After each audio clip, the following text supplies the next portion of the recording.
The words sliced through me like a blade of ice. "She's not your real grandmother," my son said to his 8-month-old daughter as she reached her tiny hands toward me. Little Emma's fingers stretched in the air, her eyes locked on mine with that innocent recognition that only babies possess. My breath caught in my throat as the room filled with a silence so heavy I could feel it crushing my chest. I stood there, frozen in the doorway of the suburban Boston home I'd visited every Sunday for months. The spring sunlight streamed through the bay windows, casting a golden glow that somehow made this moment even more surreal. Emma bounced in her high chair, babbling and continuing to reach for me, while my son, Michael, avoided my gaze. His wife, Vanessa, busied herself with wiping down the kitchen counter, the muscles in her back visibly tense. "What did you just say?" My voice came out barely above a whisper, the tremble in it betraying the earthquake happening inside me. Michael finally looked up, his blue eyes, so much like his father's, cold and distant. "I think it's time we stopped pretending, Mom. Or should I even call you that?" The family photos on the wall behind him seemed to mock me now. 28 years of memories.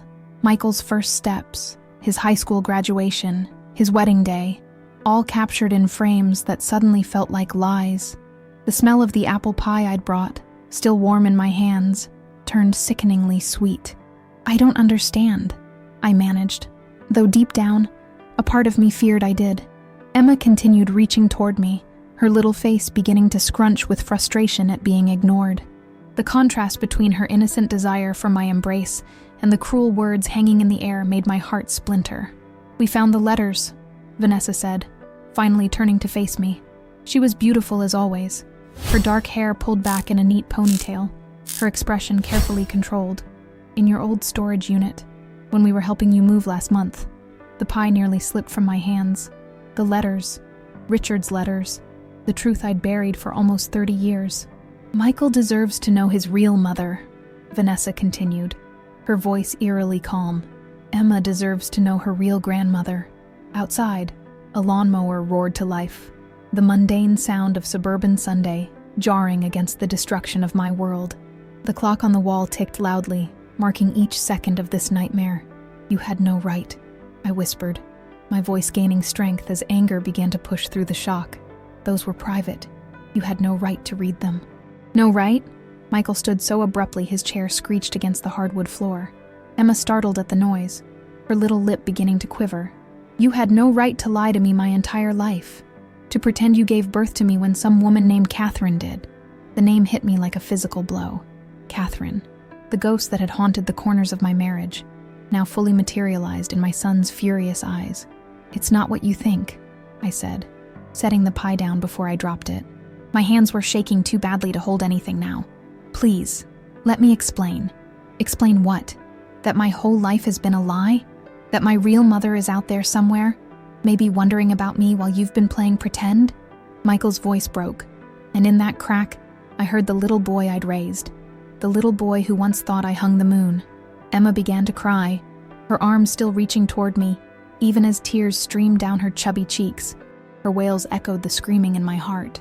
"Please," I begged, taking a step forward, needing to hold my granddaughter, needing to anchor myself to something real in this moment, where everything was shifting like sand beneath my feet. "Don't," Michael warned, moving to stand between me and Emma. "I don't even know who you are anymore." Those words, the final cut, severed something deep inside me.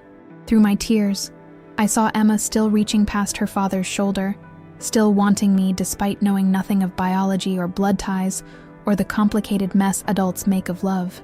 "She's not your real grandmother," Michael repeated to Emma, though his voice had lost some of its conviction as his daughter continued to cry and reach for me. "She's not..." But even as he said those words again, Emma lunged forward in her high chair, nearly toppling it in her determination to get to me. Her tiny face red with effort, she stretched her arms toward the only grandmother she had ever known, blood or not. And in that moment, surrounded by shattered truths and exposed secrets, a baby's instinct for love cut through it all.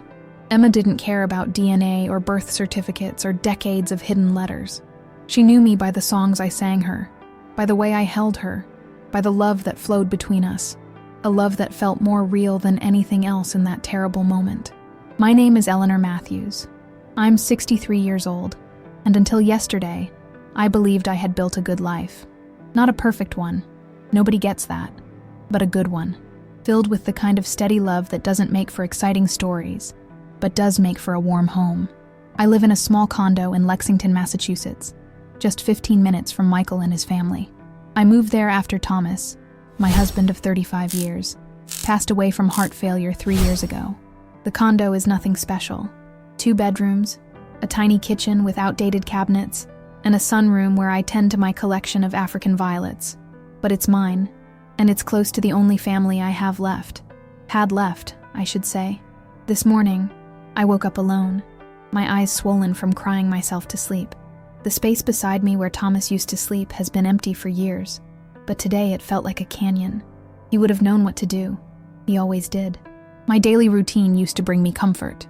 Coffee with a splash of cream at 7 a.m., the Boston Globe crossword puzzle, which I never finish, a walk around the neighborhood if the weather permits, then perhaps some volunteering at the community center, teaching seniors how to use computers and smartphones. In the evenings, I might watch PBS documentaries or read historical fiction with a cup of chamomile tea. Thursdays are for my book club at the Lexington Public Library. Sundays were for Michael, Vanessa, and Emma. Were, past tense. The morning after my world collapsed, I found myself going through the motions. The coffee tasted like nothing. The newspaper sat untouched. I couldn't focus on the words or the clues, couldn't make sense of anything beyond the hollow ache in my chest. I spent 40 minutes staring at a photo of Michael as a toddler. He's sitting on Thomas's shoulders at the Franklin Park Zoo, laughing with his whole body the way children do. His tiny hands are gripping Thomas's hair for balance. He was so small then, so trusting. "He has your smile," strangers would say, and I would just nod and thank them. It wasn't a lie, not really. He did have my smile, the one I taught him, the one we practiced together when he was sad, the big, brave smile that says, "We can get through this." The phone hasn't rung. I've checked it several times to make sure it's working. Left it on the kitchen counter while I showered. Rushed back dripping to see if I'd missed a call. Nothing. I'm not sure what I expected. An apology? A chance to explain? Maybe just to hear Emma's babbling in the background. Some proof that she still exists.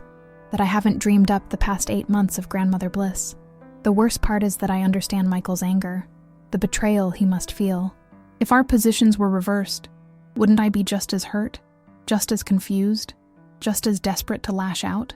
Before Thomas died, he warned me this might happen someday. "The truth has a way of surfacing, Ellie," he'd said, holding my hand in his hospital bed, his fingers already cooling. Maybe it's time to tell him, but I couldn't bear it. Not while I was losing Thomas. Not while I was becoming a widow. And then after the funeral, it never seemed like the right moment. Michael was so supportive, calling daily, bringing meals, helping me find this condo. How could I repay his kindness with a revelation that would shake the foundations of his identity? So I kept silent, as I had for 28 years. I convinced myself the lie was kinder than the truth, that some secrets should stay buried, that what Michael didn't know couldn't hurt him. I was wrong. Now I sit at my kitchen table, surrounded by the evidence of my quiet life. The magnets on my refrigerator from places Thomas and I visited. The collection of ceramic birds my sister Janet sent from Arizona before her cancer took her 5 years ago. The handmade Mother's Day cards Michael created throughout his childhood, each one signed, "Love you to the moon and back, Mom." Mom. The word echoes in my head, simultaneously the greatest honor of my life, and now, apparently, a title I never deserved. Outside my window, Mrs. Abernathy from next door is walking her Pomeranian Trixie. She waves at me, and I automatically wave back, wondering what she would think if she knew. Would she still bring me zucchini bread in the summer? Would she still ask me to water her plants when she visits her daughter in Providence? Would everyone look at me differently if they knew I wasn't Michael's real mother?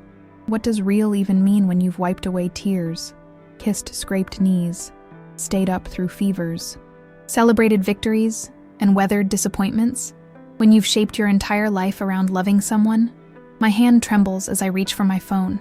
No missed calls, no text messages, just the lock screen photo of Emma on her christening day, wearing the gown I spent 3 months making by hand, tiny pearls sewn into delicate lace. She's sleeping peacefully in it, unaware of the history, the love, the deception wrapped around her like the blanket I crocheted while watching over Thomas in hospice. I should call Michael. I should try to explain. But what would I say? How do you compress 30 years of love and fear and sacrifice into words that could possibly make sense to someone who feels betrayed to his core? Instead, I find myself opening the drawer in the hallway credenza where I keep the photo albums. The earliest one has a blue fabric cover, worn at the edges. Inside are the pictures of Michael as a newborn, his first day home. Those are the hardest to look at now. The memory of that day floods back, vivid and painful. How terrified I was. How certain I was that someone would take one look at me holding him and know I was a fraud. The storage unit had been Thomas's idea. Some things, he'd said, are better kept separate from everyday life. I thought he meant the Christmas decorations, the camping equipment we never used, the boxes of old tax returns. I didn't realize he also meant the evidence of our greatest deception. When Michael offered to help me downsize after moving to the condo, I didn't think twice about giving him the key. Just bring me the photo albums and Thomas's records, I'd told him. The rest can go to Goodwill. I should have remembered the cedar chest, the one Thomas's father made, with the small hidden compartment in the base, the place where we'd stored Catherine's letters, the adoption papers, the original birth certificate, all the paper proof of a truth we'd decided to bury before Michael could even speak. That Sunday after the storage unit, Michael and Vanessa had been unusually quiet during dinner. I'd attributed it to exhaustion. They had an 8-month-old after all, and tried to fill the silence with stories about my book club and neighborhood gossip. They'd exchanged glances I couldn't interpret. Now I understand what those looks meant. They knew. They were deciding how to confront me. They must have read every letter, must have studied the legal documents with their cold, official language, must have seen Catherine's tearful goodbye note, her promise never to interfere, her hope that her son would have the life she couldn't give him. Michael didn't call on Monday, which was unusual. By Wednesday, I was worried enough to text him, "Everything okay?" Missing my Emma cuddles. His response came hours later. "Busy week." Just 2 words, but somehow I knew something had shifted. Still, I never imagined the scale of what was coming. Now, 3 days after the confrontation, my phone finally rings. Vanessa's name flashes on the screen. My heart leaps as I answer. Eleanor. Her voice is formal, distant. She's never called me Eleanor before. Always Ellie, or Mom since Emma was born. We need to talk about the situation. The situation. As if my life, our family, could be reduced to a problem to be managed. Of course, I say, trying to keep my voice steady. I've been hoping to explain. Michael doesn't want explanations, she interrupts. He needs time, but we need to discuss practical matters. Practical matters. The phrase chills me. Emma has her checkup next week. I know you were planning to take her. Yes, I confirm, a flicker of hope igniting. They still want me to help with Emma? We've made other arrangements. The flicker dies. I see. I don't see it all. I've taken Emma to every doctor's appointment since Vanessa went back to work 3 months ago. Is there something else I can do to help? No. The word is final. A door closing. Actually, that's what I'm calling about. We think it's best if we take a break from regular visits for a while. A break. As if our relationship is a television show that can be paused and resumed at convenience. How long is a while? I ask, my free hand gripping the kitchen counter for support. I can't say. Michael is processing. He's considering reaching out to Catherine. The name strikes me like a physical blow. Catherine. The young woman I met only twice. Once when she was 7 months pregnant, terrified and alone. Once in the hospital, her face streaked with tears as she handed her son to me. Does she even want to be found? The question escapes before I can stop it. That's not really your concern anymore, is it? Vanessa's voice has an edge I've never heard before. You had your chance to be honest about who she is. Now it's Michael's choice whether to find her. My throat tightens. And Emma? We'll let you know when Michael is ready for you to see her again. The casual cruelty of it steals my breath. As if my relationship with my granddaughter is a privilege that can be revoked, not a bond that's been forming since before she was born. She'll wonder where I've gone, I say softly, thinking of our special games, the songs only I sing to her, the way she reaches for me. She's 8 months old, Eleanor. She'll forget in a week, but I won't, I think. I'll remember every day, every hour. Can I at least say goodbye to her? Please? The silence on the other end stretches so long I wonder if Vanessa has hung up. I'll talk to Michael, she finally says. I'll call you back. She doesn't. That night, I dream of Emma. In the dream, she's older, maybe 4 or 5, with Michael's blue eyes and Vanessa's dark curls. She looks right through me, no recognition in her face. Who are you? She asks, and I wake up gasping for air. The next morning, a text from Vanessa. Michael says no to a goodbye visit. He needs more time. We'll be in touch when he's ready. When he's ready. As if my heart isn't breaking every second I'm kept from them. As if time means nothing when you're 63 and missing the people who give your life meaning. I consider driving to their house anyway, imagining myself pounding on their door, demanding to see my granddaughter. But what would that accomplish except to push Michael further away?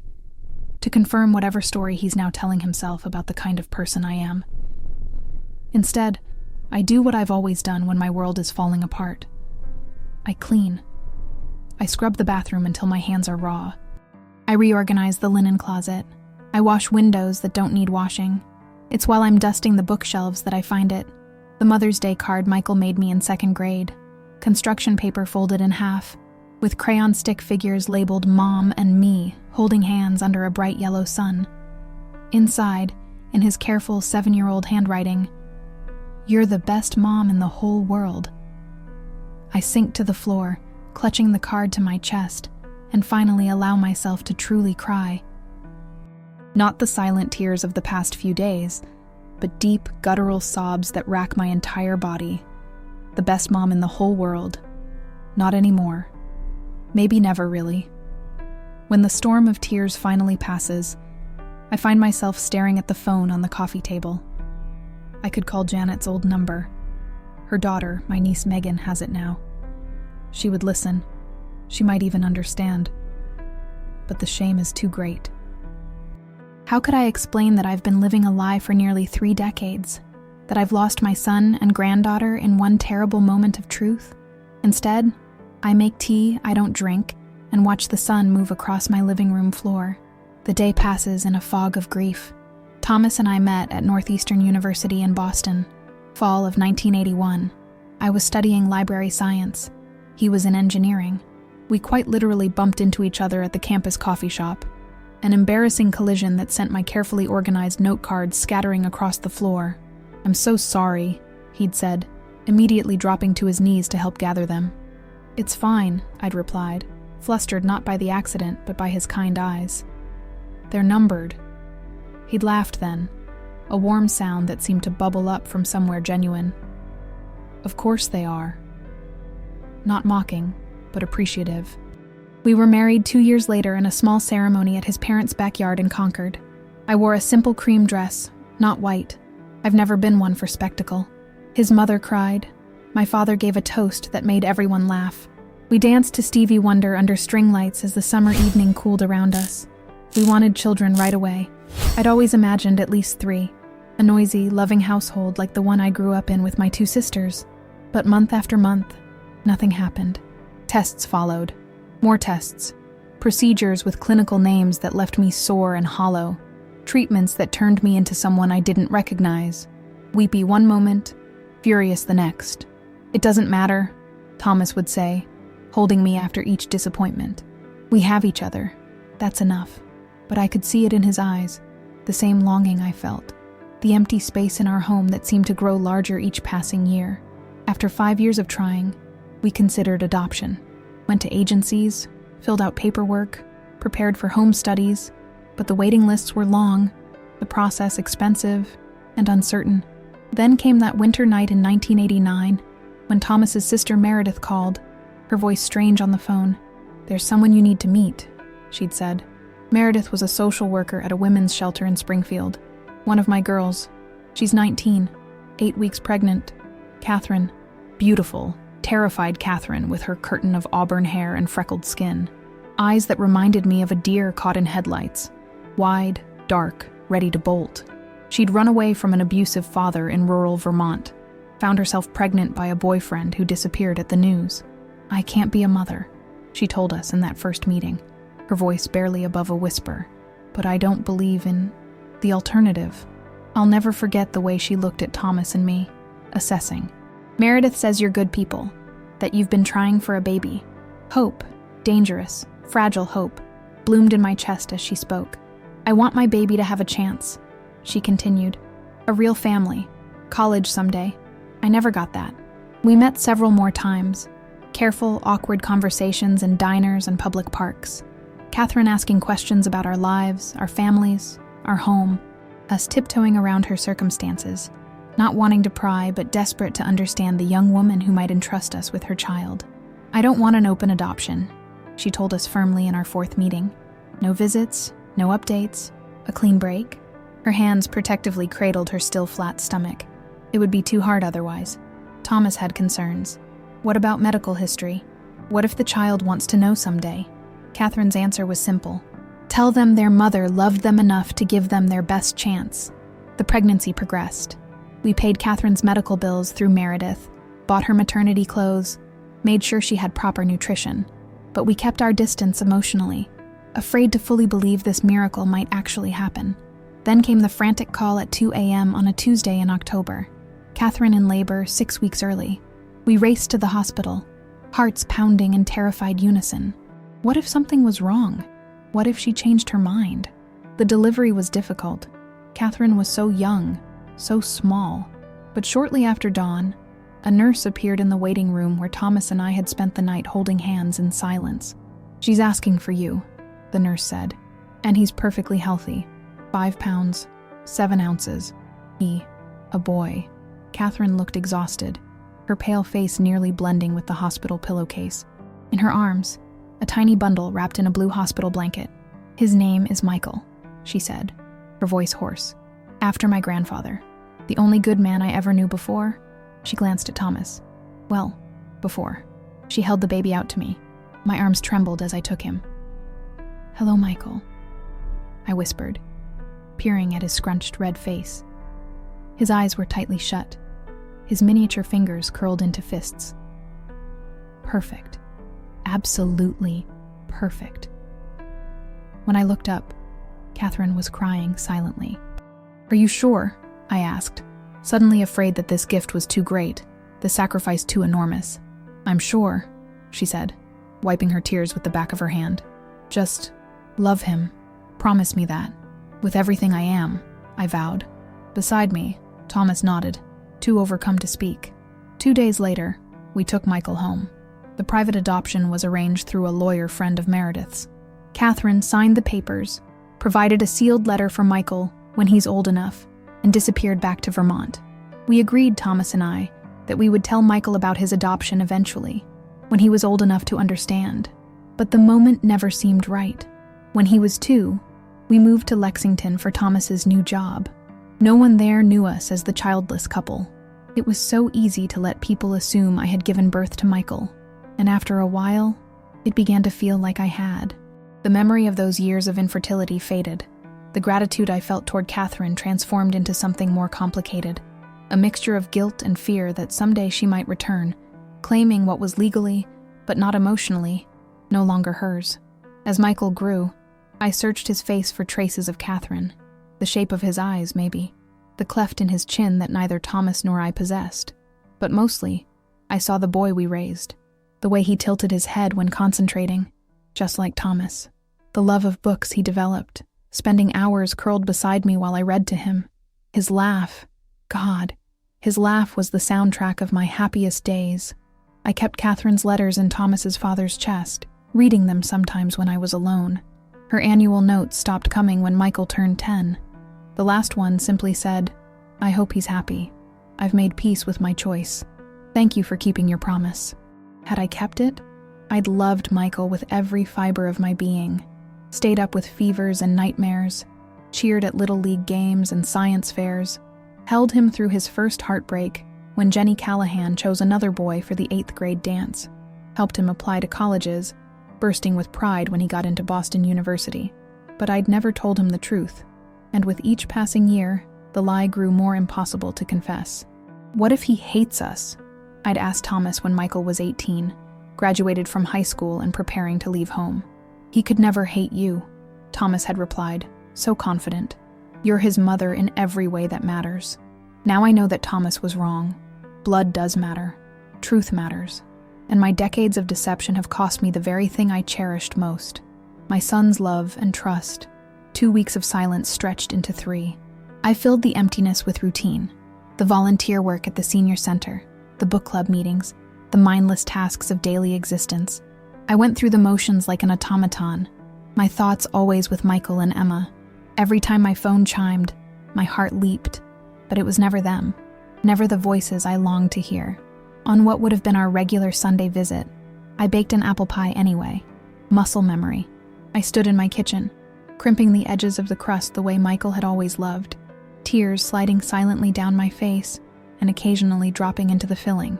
I threw the finished pie away, couldn't bear to eat it alone. That evening, scrolling mindlessly through Facebook, something I rarely did, I froze. There on my screen was a photo posted by Vanessa's sister Jenna, a family gathering, a backyard barbecue in Jenna's Newton home, and there they were. Michael flipping burgers at the grill, Vanessa chatting with her mother, and Emma, my precious Emma, being bounced on the knee of an elegant older woman I'd never seen before. The caption read, "Family Sunday. So great to finally meet Grandma Catherine." The phone slipped from my hand, clattering on the hardwood floor. The room tilted around me as the implications sank in. Not only had Michael found Catherine, he had already introduced her to the family, already given her the title, Grandma, that had been mine, and no one had thought to tell me. I must have stared at that photo for an hour, taking in every detail. Catherine was still beautiful, her auburn hair now streaked with silver but still thick and lustrous. She was slim, fashionably dressed in linen pants and a blue blouse that brought out her eyes, the same shade of blue as Michael's, as Emma's. The family resemblance was unmistakable, a visual confirmation of the blood connection I could never claim. The betrayal cut deeper than I could have imagined. Not that Michael had found her. I had always known that was a possibility, even a right, but that he had done so without a word to me, had integrated her into family gatherings, had allowed Emma to form a bond with her, all while leaving me in desperate, uninformed isolation. I was being erased. The next morning, against my better judgment, I drove to Michael and Vanessa's house. I had no plan, no speech prepared, just a desperate need to assert my existence, to remind them that I couldn't be so easily replaced. Their driveway was empty, of course. Monday morning, Michael would be at his architectural firm, Vanessa at her law office, Emma at the daycare where I used to pick her up 3 afternoons a week. I sat in my car, staring at the home I'd helped them choose when Vanessa was 6 months pregnant. The window boxes I'd planted with geraniums still bloomed cheerfully, mocking me with their normalcy. Inside those walls were 1,000 memories, holiday dinners, Sunday brunches, the night Emma was born, and we'd all crowded into the nursery, awestruck by the tiny life that connected us. As I was about to drive away, a car pulled up behind me, Vanessa's sleek, silver Audi. My heart stuttered as she emerged, her face tightening when she recognized my car. I got out, suddenly unsure what to say. She was dressed for court, navy suit, pearl earrings, hair pulled back severely. "Eleanor," her voice was cold. "What are you doing here?" "I saw the Facebook post," I said, hating how small my voice sounded. "About Catherine." Something flashed across her face. Guilt, perhaps, but it was quickly replaced with defensiveness. "You weren't supposed to see that. Jenna should have been more careful with her privacy settings." Not, "I'm sorry we didn't tell you." Not, "We were going to call." Just annoyance that their secret had leaked. "How long?" I asked, the question burning my throat. "How long has she been in your lives?" Vanessa shifted uncomfortably, checking her watch. "I have a court appearance in 40 minutes. Please." The word came out as a plea. "Just tell me." She sighed. "Michael found her 3 days after he learned the truth. She's been living in Cambridge for years. She's a professor at Harvard. English literature. Cambridge. Barely 20 minutes away. All this time. And you invited her to Family Sunday. The day that had been mine. Our tradition. Michael needed to meet her, to know where he comes from." Vanessa's voice softened slightly. "She's his mother, Eleanor." Each word was a knife to my heart. She's his mother, not you. I raised him, I whispered, the words inadequate to convey the lifetime of love behind them. For 28 years I was there for every moment, every joy, every pain, while lying to him about who he is. The softness vanished from Vanessa's tone. Do you have any idea what this has done to him? Finding out his entire life is based on a lie? Not his entire life, I protested, tears threatening. The love was real, is real. Vanessa checked her watch again, more pointedly. I really need to go. Please, I said, desperation making me reckless. Just let me see Emma. 10 minutes. I miss her so much. That's not my decision to make. Michael is very clear that he needs time. And what about what Emma needs? I challenged, anger finally breaking through the hurt. She knows me. She loves me. She's adapting quite well to Catherine, actually, Vanessa replied, the casual cruelty of the observation stealing my breath. They connected immediately. Blood calls to blood, I suppose. I staggered back as if she'd slapped me. Vanessa seemed to realize she'd gone too far, her expression softening into something like regret. I'm sorry, she said, not meeting my eyes. That was unnecessary. This is a difficult situation for everyone. Not for Catherine, apparently. I couldn't help but observe. She gets to waltz in and claim the family I built, the granddaughter I've loved since before she was born. She gave up her son, Vanessa said quietly. She's lived with that pain for 28 years. Maybe this is a kind of justice. Justice. As if my loss was the necessary counterbalance to Catherine's gain. As if there was a cosmic ledger that required me to suffer now because she had suffered then. I need to go, Vanessa said, already walking toward her front door. Please don't come by unannounced again. It only makes things harder for Michael. When? I called after her, hating the desperation in my voice but unable to contain it. When will he be ready to talk to me? She paused, hand on the doorknob. I don't know, Eleanor. Maybe when he understands why you and Thomas lied all these years. Maybe when he's processed the fact that his biological mother never actually abandoned him, that she's wanted to know him all along but respected the closed adoption you insisted on. The accusation hung in the air between us. I wanted to protest, to explain that it had been Catherine who wanted the closed adoption, not me. But would Michael even believe me now? Would anyone? Tell him I love him, I said finally, my voice breaking. Tell Emma her grandma misses her. Vanessa's expression was unreadable as she nodded once, then disappeared into the house. I made it back to my car before the sobs overtook me, great heaving gasps that left me lightheaded. Through my tears, I glanced back at the house and noticed a flutter of movement at an upstairs window, someone watching me break down in the driveway. I drove away with the terrible knowledge that I had been replaced, that somewhere in Cambridge, Catherine was probably planning her next visit with my family, perhaps buying presents for Emma, learning her favorite foods, her nap schedule, the songs that made her giggle, taking my place as easily as stepping into an empty pair of shoes. The life I had built, the love I had cultivated for nearly 3 decades, all of it slipping through my fingers like water, and there seemed to be nothing I could do to stop it. That night, I dreamed of Thomas. We were in our old backyard in Lexington, the one with the maple tree where we'd hung Michael's tire swing. Thomas was raking leaves, his movements methodical, his expression peaceful. You need to fight, he said, continuing to rake as if he hadn't just spoken the words that jolted me out of sleep at 3 a.m. Fight. The concept seemed foreign after weeks of passive suffering. What would fighting even look like in this situation? I couldn't force Michael to see me, couldn't demand a relationship with Emma. Love doesn't work that way. But as I lay in the darkness, watching the red numbers on my alarm clock tick from 3:01 to 3:02 to 3:03, something shifted inside me. A quiet resolve began to form where only despair had existed. Thomas was right. I needed to fight, not against Michael or for custody of Emma, but for the truth. My truth. The one that existed alongside but separate from the painful facts Michael had discovered.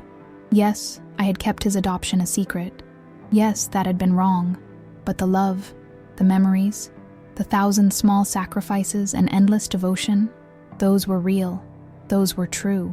Those could not be erased by a birth certificate or a stack of old letters.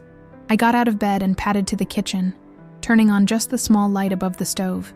In the gentle yellow glow, I found a notebook and pen. Then, sitting at my small breakfast table, I began to write. Dear Michael, I started, then paused. How do you compress a lifetime of love into words? How do you explain choices made decades ago? Choices that seemed right at the time but that have caused so much pain now. Slowly, haltingly at first, then with increasing confidence I wrote, not excuses or self-pity, but my story, our story, how Thomas and I had struggled with infertility, how we had met Catherine, how we had fallen in love with Michael the instant we saw him, how the decision to keep his adoption secret had evolved from temporary caution to permanent deception through a series of missed opportunities and misguided protectiveness. I was wrong, I wrote, the admission both painful and freeing. I should have told you the truth when you were young, should have honored your right to know your origins, your biological mother, should have trusted that our bond was strong enough to withstand the truth. I was afraid, and that fear led me to make choices that have hurt you deeply. For that, I am truly sorry.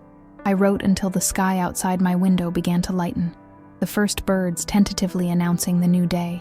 6 pages, front and back. A lifetime of love, fear, joy, and regret poured onto paper. When I finally put down my pen, I felt different, lighter somehow. Despite the exhaustion of a sleepless night, I had remembered something crucial. I was not just the deceiver in this story.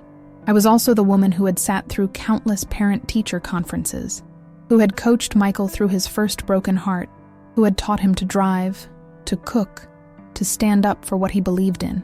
I was the woman who had loved him enough to get up 6 times a night when he had colic as an infant, who had worked extra shifts at the library to help pay for his college tuition, who had held his hand at his father's funeral as he wept like the little boy he had once been. I was his mother, not his only mother, true, but a mother nonetheless. With that realization came another. I had spent weeks seeing myself as a victim. Poor Eleanor, cast out of her family, replaced by the real grandmother. But I had agency here, choices, a voice that deserved to be heard, even if Michael wasn't ready to listen yet. I showered and dressed with purpose for the first time since the confrontation. Instead of the shapeless loungewear I'd been existing in, I put on a blue blouse that Thomas always said brought out my eyes, applied light makeup, even slipped on small pearl earrings, a gift from Michael on my 60th birthday. Then I called Janet's daughter, Megan. "Aunt Ellie?" She sounded surprised. We hadn't spoken since Thomas's funeral. "Is everything okay?" "No," I admitted, my voice steady. "But I think it might be, eventually. I need some advice, Megan. Legal advice." Megan was a family law attorney in Arizona, not licensed in Massachusetts, but knowledgeable enough to point me in the right direction. "What's going on?" she asked, concern evident in her voice. I told her everything. The secret, the discovery, the estrangement. By the end, I was crying again. But these weren't the hopeless tears of recent weeks. These were cleansing somehow. "Oh, Aunt Ellie," Megan said softly when I finished. "I'm so sorry you're going through this. Can you help me?" I asked.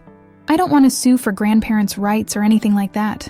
I need to understand what my options are, how to protect my relationship with Emma while respecting Michael's feelings. There are laws in Massachusetts about grandparent visitation," Megan explained. "But honestly, going the legal route tends to fracture families further, not heal them.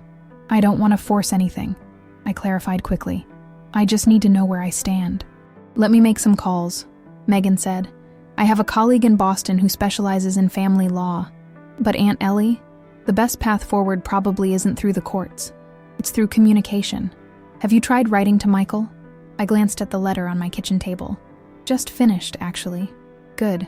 That's a start." She paused. "And maybe, have you considered reaching out to Catherine directly?" The suggestion took my breath away. Talk to Catherine? The woman I'd kept at arm's length for decades, whose existence I'd tried to forget, whose rightful place in Michael's life I'd denied. I don't know if I can," I admitted. "Sometimes," Megan said gently, "the bravest thing we can do is face the person we're most afraid of.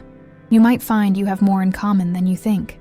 After we hung up, I sat with that idea, turning it over in my mind like a strange new object.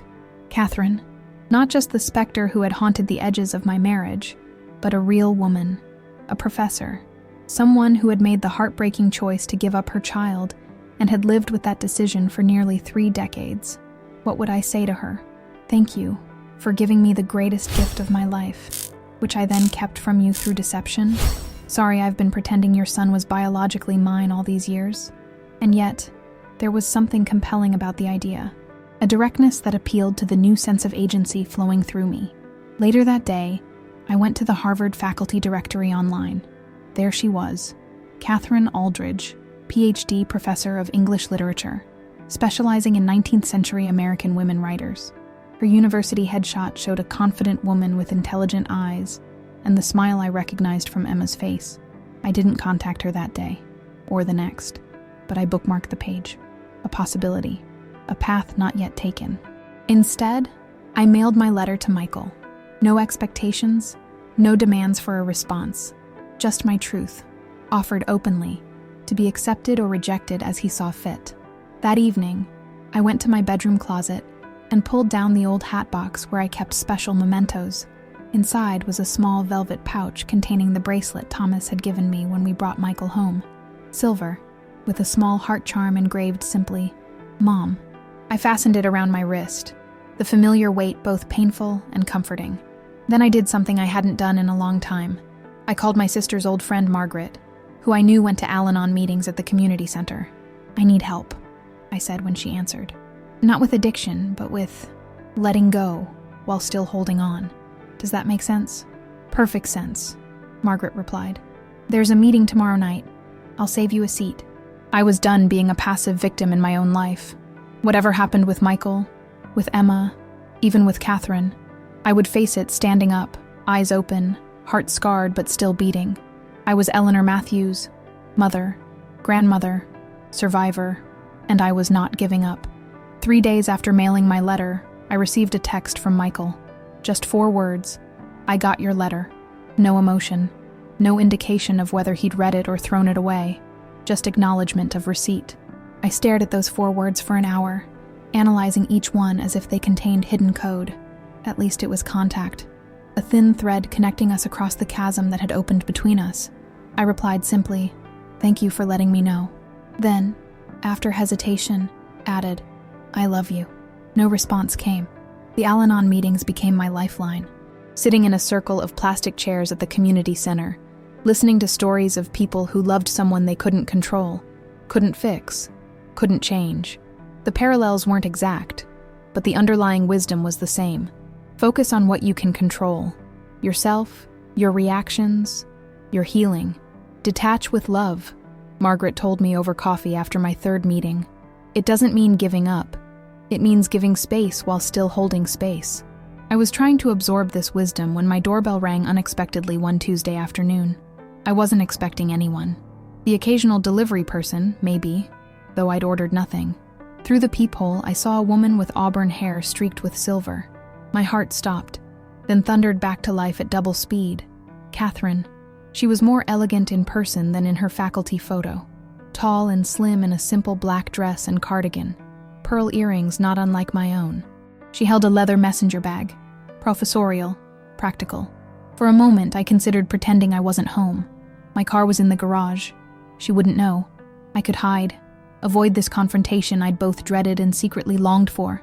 But that was the old Eleanor, the one who hid from difficult truths. The new Eleanor, still emerging, still fragile but determined, opened the door. "Hello, Eleanor." Her voice was lower than I'd imagined, with a slight Vermont accent that 20 years of academia hadn't completely erased. "I'm Catherine Aldridge. I know who you are," I said quietly. Not hostile, just acknowledging the absurdity of introductions at this point. "May I come in?" she asked. "I think we're overdue for a conversation." I stepped aside, gesturing her into my small living room. She entered with graceful confidence, taking in the space with curious eyes. The bookshelves Thomas had built, the family photos I hadn't had the heart to take down. "Tea?" I offered automatically, falling back on ingrained politeness. "Please." In the kitchen, I filled the kettle with shaking hands. This woman had held Michael before I had felt him grow inside her body, had given him life, and now she was sitting in my living room, looking at photos of the years she'd missed, his childhood, his graduation, his wedding. When I returned with 2 mugs of tea, she was studying a photo of Thomas, Michael, and me at Michael's college graduation. "He looks like his grandfather," she said softly. "My father. Same jawline." "Yes," I agreed, setting down the mugs. "I noticed that when I saw your picture online." She turned, surprised. You looked me up? Recently, I admitted. After everything. She nodded, taking a seat on my couch. I chose the armchair opposite, needing the distance. Michael asked me to come, she said, getting straight to the point. He thought it might help if we talked directly. Did he? The knowledge that Michael had sent her, had initiated this meeting, sparked hope in my chest. How is he? And Emma? They're well, she said carefully. Michael is processing. It's a lot to absorb. Finding out about me, about the adoption, about the decades of secrecy. I flinched at the last part but didn't argue. It was true, after all. I want to be clear about something, Catherine continued, setting down her untouched tea. I never intended to disrupt your family. When Michael found me, I was shocked. I'd respected the closed adoption all these years. Never searched for him, though I thought about him every day. But you're in his life now, I said, unable to keep the hurt from my voice. At family gatherings, with Emma. Yes, she acknowledged. He invited me. It would have been cruel to refuse him after all this time. She leaned forward. But Eleanor, I'm not trying to replace you. I laughed bitterly. Aren't you? Grandma Catherine? She had the grace to look uncomfortable. That wasn't my idea. Michael introduced me to Emma that way. What was I supposed to do? Correct him? No, I sighed. I suppose not. I took a sip of tea, buying time to steady my emotions. Why are you here, Catherine? Really? To clear up a misunderstanding, she said, reaching into her messenger bag. She pulled out a manila folder. Michael believes I wanted to know him all along, that you and Thomas forced the closed adoption on me. She handed me the folder. That's not true. Inside was a letter, yellowed with age. My handwriting. Where did you get this? I asked, confused. It was with the adoption papers. Michael found it when he discovered everything. I began to read the letter I'd written nearly 3 decades ago. It was addressed to Catherine, thanking her for the gift of our son, promising to love him with all our hearts, offering to send updates and photos if she ever changed her mind about contact. I never saw this, Catherine said quietly. Meredith, the social worker, said you preferred a clean break, that it would be less complicated that way. I looked up, stunned. She told us the same thing about you, that you didn't want any contact. Catherine's eyes widened. That's not... I was young and scared, yes, but I would have treasured photos, updates, some connection, however small, and we would have provided them, I whispered, the truth dawning on me like a cold sunrise. We never wanted to cut you out completely. Meredith thought she was protecting everyone, Catherine said, keeping the boundaries clean. She didn't understand the damage those artificial barriers would cause decades later. I set the letter down, my mind reeling. Does Michael know this? Not yet, Catherine admitted. I wanted to verify with you first, to make sure I wasn't misunderstanding something. So, for 30 years, we've been kept apart by a well-meaning lie, I said, the irony bitter on my tongue, while I perpetuated another lie that's now torn my family apart. People make mistakes, Eleanor, Catherine said gently, even with the best intentions. I studied her face, this woman I'd alternately feared, resented, and idealized over the decades. She was just a person, a woman who had made an impossible choice at 19, who had lived with the consequences of that choice every day since. I need to show you something else, I said, standing. I went to my bedroom and returned with a small wooden box. These are the letters you sent, the ones Michael found. Catherine's hand trembled slightly as she took the box. I wasn't sure you kept them. Of course I did, I said softly. They were part of Michael's history, part of yours. She opened the box, gently touching the stack of envelopes inside. I stopped writing after 10 years. It seemed pointless. I never knew if you were reading them. I read every one, I told her, many times. I used to look for him in your words, the parts of him that came from you. She looked up, tears in her eyes. Did you find them? Yes, I admitted. His love of literature, his introspection, his quiet determination. Those are yours, I think. For a moment, we sat in silence, 2 women connected by love for the same person, by decades of separation and secrets. There's something else you should know, Catherine finally said. Something I discovered when I was going through my mother's belongings after she passed last year. She reached into her bag again and pulled out another, smaller envelope. She kept this, all these years, Inside was a photograph I'd never seen before. Catherine in a hospital bed, holding newborn Michael. Thomas and I standing beside her, all of us looking at the baby with identical expressions of wonder. "I didn't remember this being taken," I said, my voice thick. "A nurse took it. My mother was there, though I didn't know she'd kept the photo." Catherine touched the image gently. "Look at us, Eleanor. All three of us, loving him from the very beginning." The photograph shook in my hands. There we were. Not enemies, not competitors, but three people united in love for one tiny life. "Michael needs to see this," I whispered. "I agree," Catherine said. "He needs to understand that there was never a conspiracy to keep him from me, that my choice was made with love, not abandonment, that your secrecy, while misguided, came from love too." She took a deep breath. "That he is the son of three parents who have all loved him in different but equally real ways." For the first time since the terrible Sunday when my world collapsed, I felt a glimmer of real hope. Not that everything would return to how it had been. That was impossible now. But that perhaps something new could emerge from the wreckage. Something honest, inclusive, and whole. "Will you help me?" I asked Catherine. "Help me find a way back to my son? To my granddaughter?" She reached across the space between us and took my hand. Her touch was warm, solid, the touch of an ally, not an adversary. "Yes," she said simply.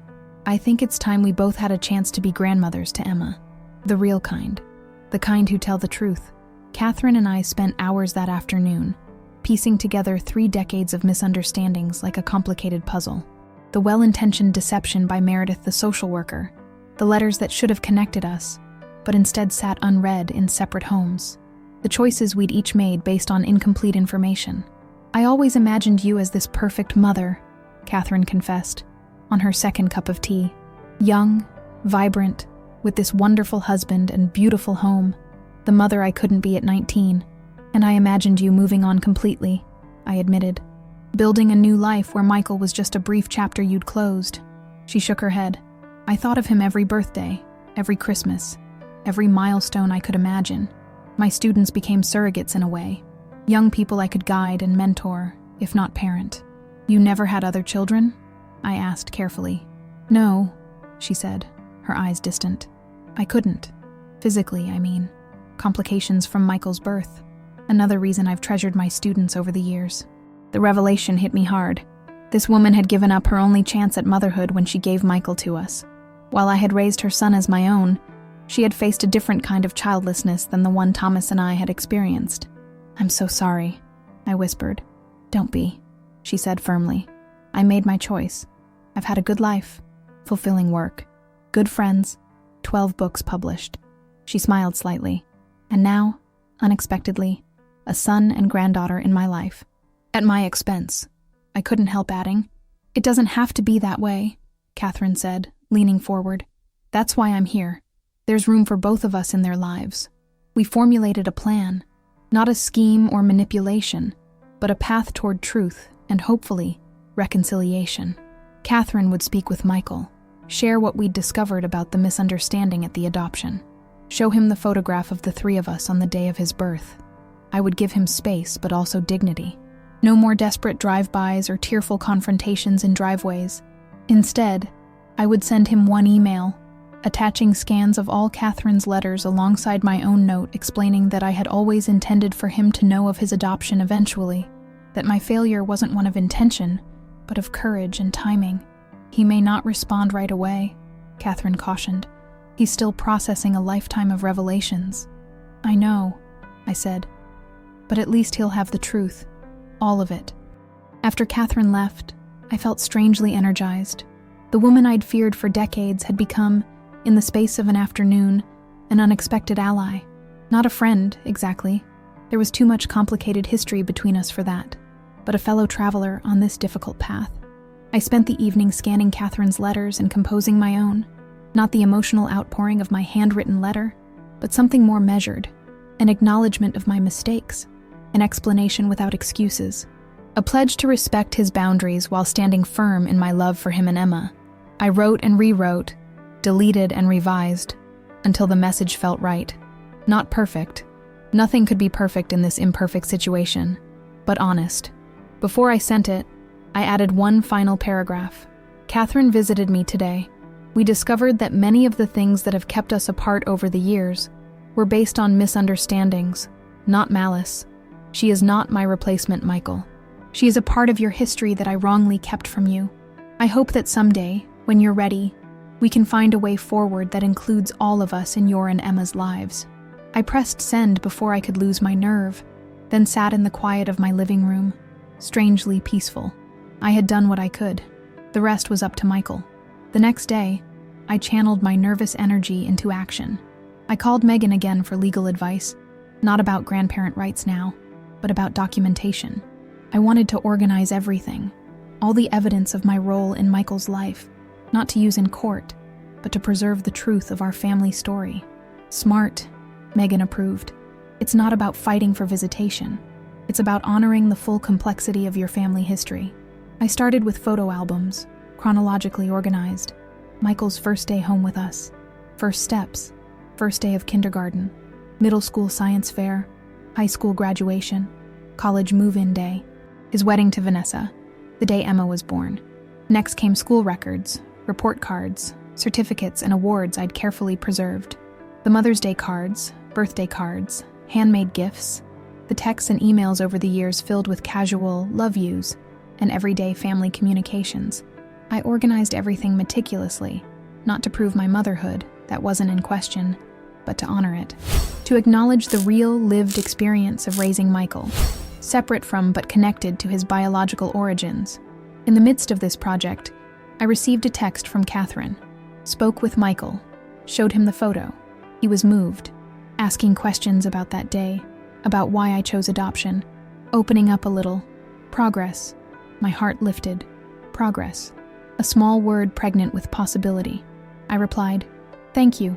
Did you tell him about Meredith's misrepresentation?" "Yes, he was surprised. Said he needs time to think about everything." Time.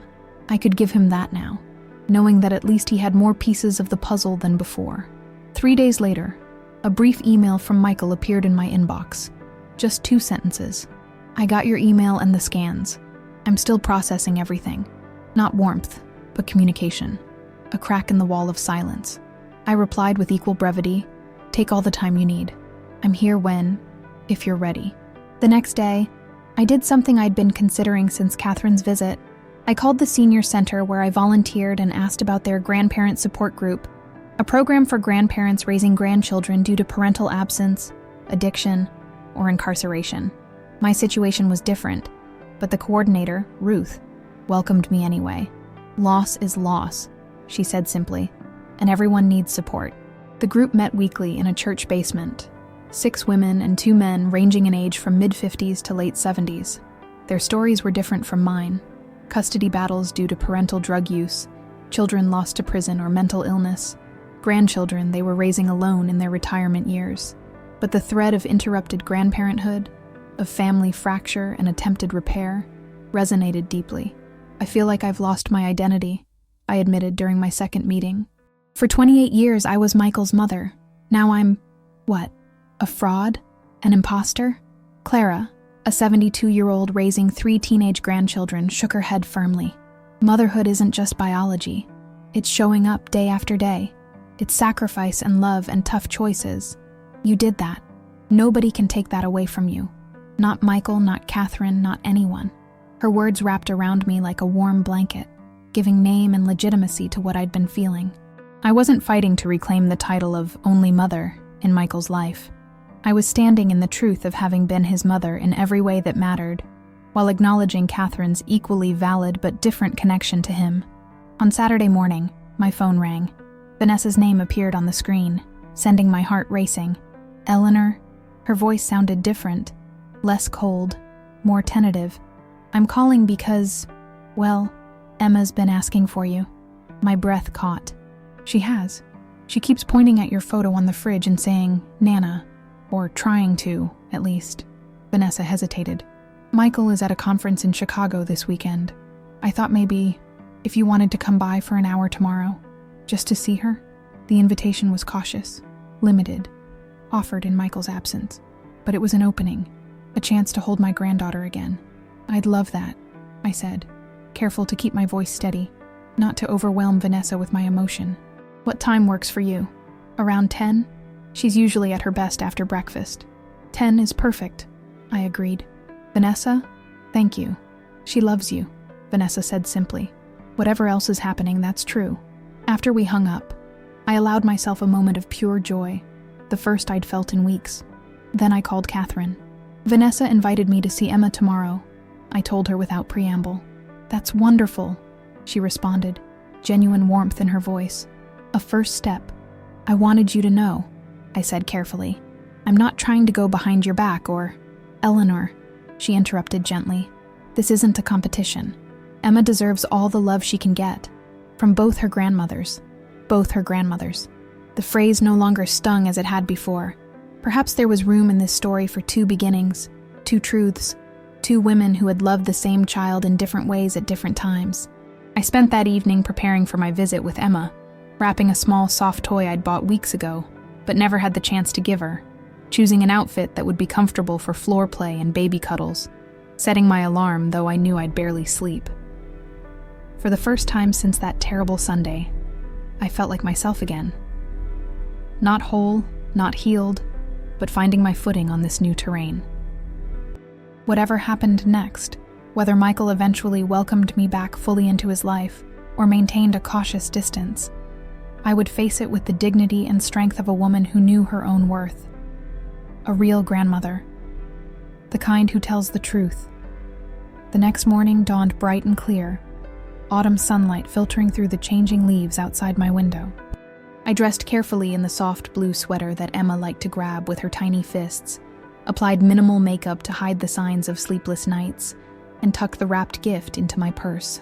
At precisely 9:58 a.m., I pulled into Michael and Vanessa's driveway, my heart thundering in my chest. This modest suburban home had been the site of my greatest humiliation just weeks ago. Now I was returning, invited back, if only for an hour, if only to see Emma. Vanessa opened the door before I could ring the bell. She looked tired, dark circles under her eyes suggesting the toll this family fracture had taken on everyone. "Morning," she said, stepping aside to let me in. Not warm, but not hostile either. Emma's in her playpen in the living room. I followed her through the familiar hallway, past the family photos that now seemed laden with complicated meaning, into the sunlit living room where Emma sat surrounded by colorful toys. The moment she saw me, her face lit up with a joy so pure, it brought tears to my eyes. "Nana!" she squealed, pulling herself up on the playpen rails and bouncing excitedly. "Hello, sweet girl," I said, my voice breaking as I crossed the room to her. "Grandma's here." I lifted her into my arms, breathing in her baby scent, shampoo and cereal, and that indefinable essence that was uniquely Emma. She patted my face with her chubby hands, babbling happily as if no time had passed, as if our bond remained unbroken despite the adult complications swirling around us. Vanessa stood awkwardly by the doorway. "I've made coffee. Would you like some?" "Please," I said, settling on the floor with Emma in my lap. "Black is fine." While Vanessa disappeared into the kitchen, I savored every second with my granddaughter. She showed me her toys, her new teeth, her newfound ability to clap her hands. I sang the silly songs she loved, made the animal noises that always made her giggle. In this bubble of grandmother-granddaughter connection, the rest of the world temporarily ceased to exist. Vanessa returned with 2 mugs of coffee, placing mine on the side table before sitting on the sofa. "She's missed you," she admitted, watching Emma nestle contentedly against me. "Catherine is wonderful with her, but it's not the same." The acknowledgement was unexpected, a balm to my wounded heart. "Thank you for telling me that. And for today," Vanessa nodded, studying her coffee. "Michael's been struggling with everything." I kept my tone neutral, focused on Emma while we spoke. "I can only imagine. Finding out about Catherine, about the adoption. It's a lot to process." "It's not just that," Vanessa said, surprising me again. "He's angry, yes, hurt by the deception, but he's also confused about what this means for who he is, for who you are to him." "I'm still the woman who raised him," I said softly. "That hasn't changed." "I know." Vanessa set down her mug. "I've told him that. Catherine has too, actually. This revelation startled me." "She has?" "Yes. She's been very clear that she doesn't want to replace you, that you're as much Michael's mother as she is. just in a different way. Vanessa hesitated. She's actually been remarkably gracious about the whole situation. She's a good person, I acknowledged, the words no longer bitter on my tongue. I think we both wanted what was best for Michael, in our own ways. Emma squirmed in my lap, reaching for a toy just out of reach. As I handed it to her, Vanessa continued, "The thing is, Eleanor, I'm pregnant again. The news hit me with unexpected force. Another grandchild, another life connected to mine, or potentially separated from me if this rift remained unhealed. Congratulations," I managed. "How far along?" 12 weeks. We were going to tell you that Sunday, before..." She trailed off, but the implication was clear. Before everything fell apart. "Does Catherine know?" I asked, unable to help myself. "Not yet." Vanessa looked directly at me. "I wanted to tell you first, because despite everything, you were there for me through my entire pregnancy with Emma. You taught me how to bathe her, how to soothe her colic. You've been a mother to me too, in many ways." Tears sprang to my eyes at this unexpected acknowledgement. "Thank you for that. It means more than you know." Emma, sensing the emotional shift, patted my cheek with concern. I kissed her tiny palm, reassuring her with a smile. "I want both my children to know their grandmothers," Vanessa continued. "Both of them. I'm just not sure how to help Michael get there." "Time," I said, echoing what everyone had been telling me. "And truth. Catherine and I have discovered some things about the adoption that Michael should know. Things that might help him understand how we all got here." I explained about Meredith's misrepresentations, the letters that never reached their intended recipients, the photo Catherine had found. With each revelation, Vanessa's expression shifted from surprise to thoughtful consideration. "That changes the narrative," she said finally. "Not the fact of the secrecy, but the context around it." "Yes," I agreed. Not an excuse, but an explanation. The doorbell rang, startling us both. Vanessa glanced at her watch, frowning. "I'm not expecting anyone." She rose to answer the door while I continued playing with Emma, savoring these precious moments with no guarantee of when they might come again. Voices in the hallway, familiar voices, then footsteps approaching the living room. I looked up to see Michael standing in the doorway, not alone, but with Catherine beside him. The sight of my son after weeks of separation made my breath catch. He looked tired, his face thinner than I remembered, his eyes holding a wariness that hadn't been there before. But he was here, looking at me holding his daughter, and he wasn't asking me to leave. "Mom," he said, the word falling between us like a bridge. Fragile, tentative, but real. "Michael," I responded, barely trusting my voice. "You're home early. My last session was canceled," he explained, stepping into the room. Catherine remained in the doorway, her expression supportive but careful not to intrude. I called Catherine on the way back, asked her to meet me here. Emma spotted her father and squealed with delight, reaching for him from my lap. I released her, watching as he swept her up, kissing her forehead before settling beside me on the floor, close enough to talk, not so close as to suggest everything was resolved. "I've been reading your emails," he said directly, "and Catherine's letters, the ones she sent over the years that you kept." I nodded, unsure where this was heading. "There's something I need to know," he continued, his voice steady but vulnerable.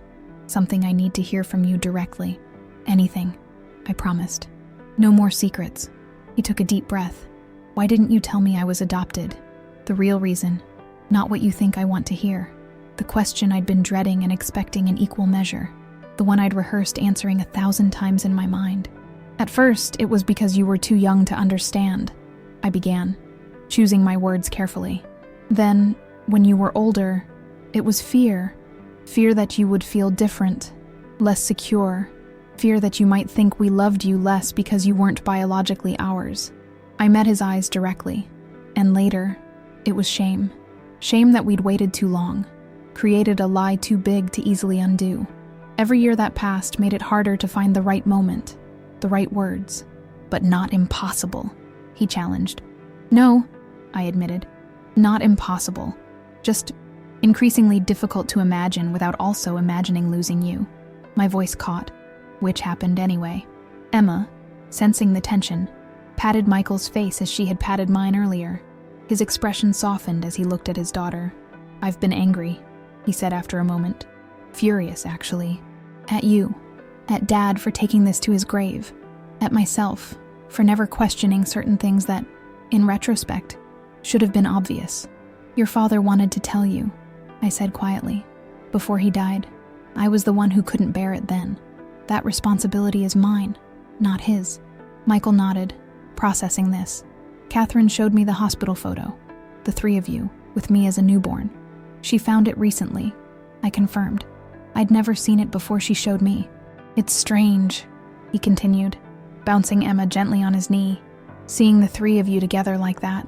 It's like looking at the beginning of a story I didn't know I was part of. You were always the center of that story, Catherine said softly from the doorway. For all of us. Michael looked from Catherine to me, then to Vanessa, who had moved to stand beside Catherine. I don't know how to do this, he admitted. How to have two mothers. How to reconcile the story I thought was true with what actually happened. Neither do we, I said honestly. But maybe we can figure it out together. Day by day. Emma chose that moment to reach for me again, leaning from Michael's lap toward my arms with complete trust. He hesitated only briefly before allowing her to come to me. She's never doubted who you are to her, he observed, watching as Emma settled contentedly in my embrace. Even when I told her you weren't her real grandmother. Children know love when they feel it, Catherine remarked. The labels matter less than the connection. Michael was quiet for a long moment, watching Emma play with the bracelet on my wrist. The mom bracelet Thomas had given me all those years ago. I'm still angry, he finally said. Still hurt. That won't disappear overnight. I know, I acknowledged. I don't expect it to. But Emma needs her grandmother. He looked directly at me. Both her grandmothers. And this new baby will too. My eyes flew to Vanessa, who nodded slightly. He knew about the pregnancy. So we'll figure it out, Michael continued. Some kind of new normal. It won't be like before, but it doesn't have to be. He trailed off, searching for the word. Broken, Catherine supplied gently. It can be different without being broken. For the first time in weeks, I allowed myself to believe that might be true. That from the shards of our shattered family narrative, something new and honest might emerge. Not perfect, not unmarked by the cracks of past deceptions, but whole in its own way. Emma reached up to touch my face, her innocent expression radiating the unconditional love only a child can offer. Nana, she said again, with perfect clarity this time. And in that moment, I knew who I was. Not the only grandmother, but a real one. Blood or no blood, DNA or no DNA. I was Nana, and nothing could erase that truth from Emma's heart or mine. 6 months have passed since that day in Michael and Vanessa's living room. 6 months of careful rebuilding, of tentative steps toward a new kind of family. It hasn't been easy. There have been difficult conversations, painful revelations, moments of regression where old hurts resurfaced and threatened to undo our progress. Michael's anger didn't disappear overnight. How could it? 30 years of deception doesn't heal in weeks or months, but we found a way forward, one day at a time. Emma turned 1 year old last month. Her birthday party was held in my condo's communal garden, neutral territory, as Michael put it. Catherine was there, elegant as always in a floral dress, helping Emma open presents with the gentle patience of a woman who had waited decades for such ordinary grandmotherly moments. I watched them together, no longer with jealousy, but with a complicated kind of peace. Emma has room in her heart for both of us. Children are wiser that way than adults. They don't measure love as a finite resource to be divided, but as an expanding universe with space for all. Vanessa is 7 months pregnant now, her belly round and high with a boy they've decided to name Thomas, after the father Michael still loves despite the secrets kept. My heart caught when they told me. Catherine and I both invited to the gender reveal, a small gathering where blue balloons floated up from a carefully decorated box. Dad would be honored, I told Michael, standing awkwardly beside Catherine as we all watched the balloons disappear into the evening sky. He was a good father, Michael replied after a moment. That part was never a lie. It was the closest he'd come to forgiveness, and I held the words close, a small ember of hope. Catherine and I have developed our own cautious relationship. Not friendship exactly. There's too much complicated history between us for that, but a kind of respectful alliance. We meet occasionally for coffee, comparing notes about Emma's development, carefully navigating the shared territory of loving the same people from different positions. "I never expected this," she confessed during one such meeting. "When I signed those papers 30 years ago, I thought I was closing a door forever. I never imagined sitting across from you, discussing our granddaughter's new words or Michael's promotion at work." "Life rarely follows the paths we imagine," I replied, thinking of all the twists my own had taken. "Sometimes the unexpected turns lead to places we never knew we needed to go." She'd smiled then, a genuine warmth in her expression, spoken like a true English professor's colleague. For that's what I've become, in my own small way. I've started teaching a class at the community college, literature for senior learners. Catherine recommended me for the position after discovering my library science background and lifelong love of books during one of our coffee conversations. "You have wisdom to share," she'd said simply. "Experience that shouldn't go untapped." The class has given me purpose beyond family, a way to rediscover parts of myself that had been subsumed by grief and identity crisis. Twice a week I stand before a room of eager minds, many older than my own, and we discuss Austen and Dickens, Morrison and Garcia Marquez. In their eyes, I'm not a grandmother without biological claim, not a deceiver or pretender. I'm simply Eleanor Matthews, M.A., a woman with knowledge worth sharing. Sunday dinners have resumed, though they look different now. Once a month, Michael, Vanessa, and Emma come to my condo. Once a month, they go to Catherine's Cambridge apartment. And once a month, we all gather, an unconventional family united by love for the youngest members. These three-way dinners are still awkward at times, conversation occasionally stalling when we stumble into sensitive territory.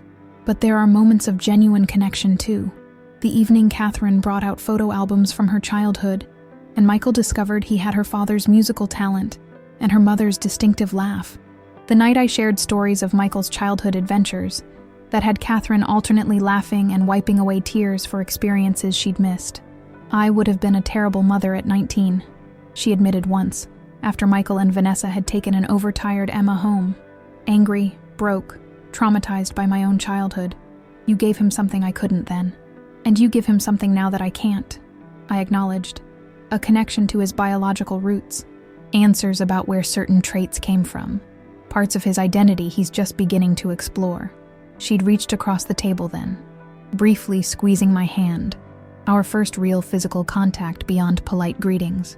"We both gave him life, Eleanor, just in different ways.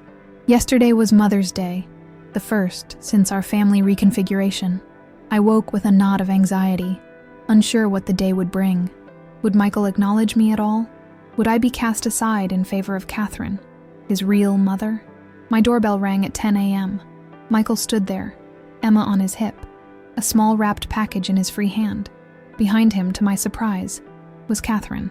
"Happy Mother's Day," he said simply, pressing the gift into my hand. "From all of us." Inside was a silver photo frame, clearly chosen with care. The photo it contained made my breath catch, a recreation of that hospital image from 30 years ago, but updated. Michael in the center, flanked by Catherine and me, with Emma on his lap, and Vanessa beside him, her hand resting on her pregnant belly. 3 generations, 2 mothers, 1 family.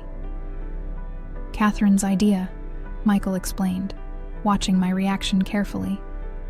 "She thought it was time for a new beginning, a true one this time." Later, after brunch at a nearby restaurant where Michael split his attention evenly between Catherine and me, he pulled me aside as we were leaving. "I'm still working through everything," he said quietly. "I still have questions, still have moments of anger about the past." "I know," I replied, bracing for what might come next. "But I've realized something important," he continued. "I was lucky enough to have 2 women who loved me so much they were willing to make impossible choices. One gave me life, one gave me a home, both gave me love." He hugged me then, briefly but genuinely, the first real embrace since that terrible day when everything fell apart. "Happy Mother's Day, Mom. You earned that title, even if not the way I always thought." Now, sitting in my sunroom surrounded by my African violets, I touched the frame on the side table beside me. The old Eleanor would have seen Catherine's presence in this photo as an intrusion, a dilution of my role in Michael's life. The new Eleanor, still emerging, still healing, sees the fuller picture. Not replacement, but expansion. Not subtraction, but addition. Emma will grow up knowing her family story, the full, complicated, beautiful truth of it. She'll understand that families come in many forms, that love transcends biology, and that honesty, however difficult, is always better than comforting lies. Thomas will be born knowing both his grandmothers. No secrets, no deceptions. Just the reality of a family that found its way through pain to a new kind of wholeness. And me? I'm learning that identity isn't fixed or singular. I am still a mother, though not in the way I once believed. I am a grandmother, one of two, each with her own special connection to Emma. I am a teacher, a widow, a woman redefining herself in her 60s. Most importantly, I am someone who has discovered that the truth, however painful initially, creates space for authentic connection that deception never can. Last week, Emma reached for me across Catherine's lap during one of our family dinners. "She's not your real grandmother," Michael said teasingly, echoing those devastating words from months ago, but with gentle humor now. "She's your bonus grandmother." Emma paid him no mind, stretching her arms toward me with complete certainty about who I was to her. Catherine passed her over with a smile of understanding, this child we both claim, and who, miraculously, claims us both in return. The baby reached for me anyway, not because of blood or biology or legal documents, but because of love, the most real thing there is.